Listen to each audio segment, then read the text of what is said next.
নেবে 17 mile drive. ছবির মতন সুন্দর হলো প্যাসিফিক ওশানের Pebble Beach. Hi everyone, welcome to back my channel, welcome to another blog. আপনারা জানেন যে আমি ছুটিতে ক্যালিফোর্নিয়া এক্সপ্লোর করছি। এবার বাড়ি ফেরার পালা, তাই ডানা পয়েন্ট থেকে সোজা চলে এলাম মন্ট্রেবেতে। এখানে দুদিন স্টে করব, তাই ভাবলাম এখানে তো পেবেল বিচ রয়েছে, আর শুনেছি পেবেল বিচ নাকি খুব সুন্দর, তাই এসেছি যখন এখানে একবার ঘুরেই আসি। পেবেল বিচে এন্ট্রি ফি $12 পার কার, মানে ভারতীয় মুদ্রায় প্রায় $1000 কাছাকাছি। যেহেতু আমরা প্যাসিফিক গ্রোভ গেট দিয়ে এন্ট্রি নিয়েছি, তাই প্রথমেই যাব স্প্যানিশ বেতে। স্প্যানিশ বেতে চলে এসেছি। এখানে 17টা ভিউ পয়েন্ট রয়েছে, তবে সবগুলোতে তো যাওয়া পসিবল নয়। যেগুলো বেশি ফেমাস সেইগুলোতেই দেখব। কালকে 550 মাইল ড্রাইভ করে আবার বাড়ি ফিরে যেতে হবে। প্রায় ব্রেক দিয়ে ঘন্টা 10 মতো সময় লাগবে। আজকেই পুরো পেবেল বিচটা কভার করার চেষ্টা করব। দেখুন এখানে সমুদ্রটা কি সুন্দর, আর একদম কাঠের রাস্তা করে দিয়েছে, একেবারে বিচের ধারে যাওয়া যায়। খুব সুন্দর এই দৃশ্যটা।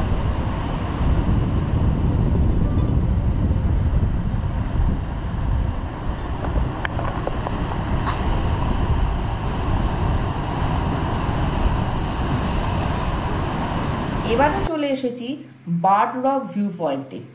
ওই যে দূরের একটা রক দেখা যাচ্ছে, একটা সাদা মতো রক, ওখানেই প্রচুর মাইগ্রেটরি বার্ড আসে নভেম্বর থেকে ফেব্রুয়ারির মধ্যে। খালি চোখে দেখা যাচ্ছে অনেক পাখি বসে রয়েছে, বাট ক্যামেরাতে ধরা পড়েনি।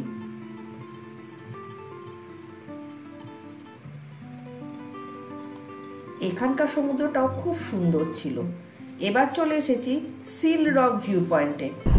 দূরে যে মাঝের সমুদ্রে একটা ব্ল্যাক রক দেখা যাচ্ছে, ওখানেই রোদ পোহায় ক্যালিফোর্নিয়া সিল। তবে ডানা পয়েন্টে আমরা প্রচুর ক্যালিফোর্নিয়া সিল দেখেছি। এবারে চলে এসেছি রেস্টলেস সি ভিউ পয়েন্টে।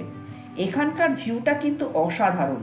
বিচের দিকে লাইট ব্লু আর দূরে নেভি ব্লু কালারের ওশান, বিউটিফুল।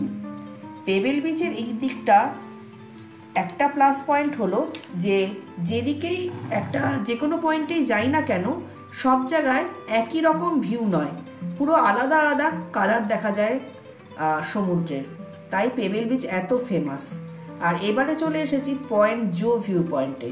19th সেঞ্চুরিতে এখানে জো বলে একজন ভদ্রলোকের প্রপার্টি ছিল, আর তাই তার নাম থেকে এই জায়গাটার নাম হয়েছে পয়েন্ট জো।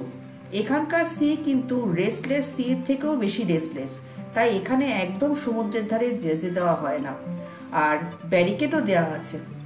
নেক্সট ভিউ পয়েন্ট হলো চায়না রক, আর এই ভিউ পয়েন্টের নাম হয়েছে বিকজ 18th সেঞ্চুরিতে এই অঞ্চলে চাইনিজ ফিশারম্যানদের একটা ভিলেজ ছিল, আর তারা পেবেল বিচেই মাছ ধরত। এবারের ভিউ পয়েন্ট হলো আমাদের ফেনশেল বিচ ওভারলুক। এই জায়গাটা অনেকটাই রেস্টলেস সি এর মতো দেখতে, কিন্তু তার থেকে কালার, এখানের যে ওশানের কালারটা সেটা কিন্তু আরেকটু লাইট। নেক্সট ভিউ পয়েন্ট আমাদের cypress view point look out. এখানে রাস্তার দুই পাশে সাইপ্রেস গাছের ভিড়। সাইপ্রেস গাছের মাঝের রাস্তা দিয়ে চলে এলাম ক্রকার গ্রোভে। এটি মন্ট্রেবের সব থেকে বড় এবং পুরনো সাইপ্রেস গাছের অভয়ারণ্য। এই জায়গার নাম হয়েছে চার্লস ক্রকারের নাম থেকে। এই পেবেল বিচে চার্লস ক্রকারের একটি হোটেল ছিল, আর মন্ট্রেবেতে যখন রেল লাইন পাতা হয়, সেই সময় রেল লাইন পাতাতে তার কিন্তু অবদান যেটা ছিল সেটা অনস্বীকার্য বলতে হবে। প্রচুর হেল্প করেছিলেন সেখানে।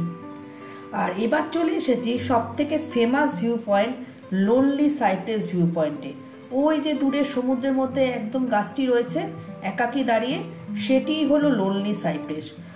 1919 সালে গাছটি প্রথম আবিষ্কৃত হয়, আর গাছটির বয়স প্রায় 250 বছর।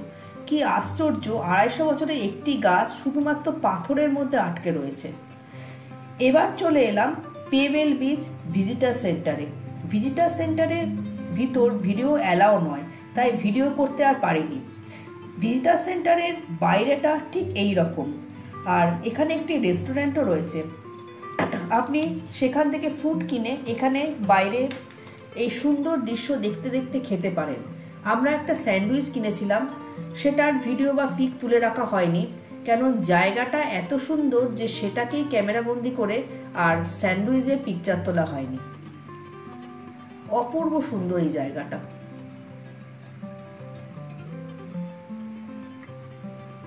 এবারে চলেছি Monarch butterfly স্যাংচুয়ারিতে।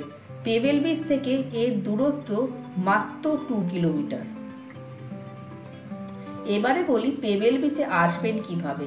California San Francisco থেকে মন্ট্রেমের পেবেল বিচের ডিস্টেন্স 111 মাইল, টাইম লাগে 2 ঘন্টার মতো। আর লস অ্যাঞ্জেলেস থেকে পেবেল বিচের ডিস্টেন্স 340 মাইল। দেখুন কত প্রজাপতি এখানে।